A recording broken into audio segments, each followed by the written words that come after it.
কম্পাসের সাথে কি করলো মুক্তি এবং মোনালিসা? বিহান কি পারবে কম্পাসকে বাঁচাতে?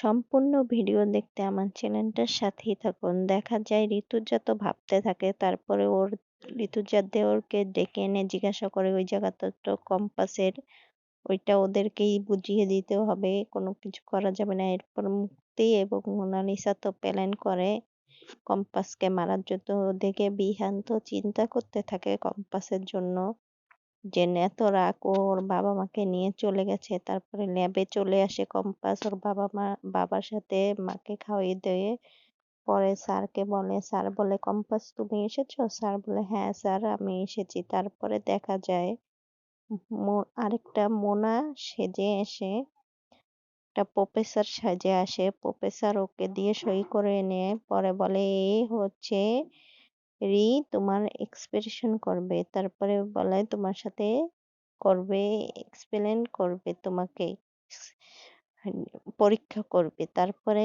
দেখা যায় কম্পাস জিজ্ঞাসা করে, আপনি কি কি রিচার্জ করেছেন? ওদিকে তো মুক্তি সব দেখতে থাকে। তারপরে মোবাইল দিয়ে চেষ্টা করে কম্পাস। এইভাবে তো মুক্তি চিন্তায় পড়ে যায়। পরে কম্পাসের মাথায় একটা যন্ত্র বসিয়ে দেয়। ওদিকে তো কম্পাসের হাত দিয়ে নাক মুখ দিয়ে রক্ত পড়তেছে। ওইখানে তো ঋতুজা আর কম্পাসের বৌদি চিন্তা করতে থাকে কম্পাস কি খেলো না খেলো। এইভাবে ঋতুজাও কিছু খায় না, বিহানও কিছু খায় না। এদিকে তো মোনালিসা আর মুক্তি খুশি হতে থাকে। তারপরে বিহান রুমে এসে চিন্তা করতে থাকে। তারপরে বিহানের মা এসে বলে, তারপরে বিহান দেখে ফেলে কম্পাসকে ফোন করতে যাবে, অসমী দেখে ফেলে ওর মাথায় কিছু একটা লাগানো, এবং ওকে কে কি জানি করছে। এখন তো বিহান চেতে যায়, তারপরে দৌড়ে চলে যায় পুলিশ নিয়ে।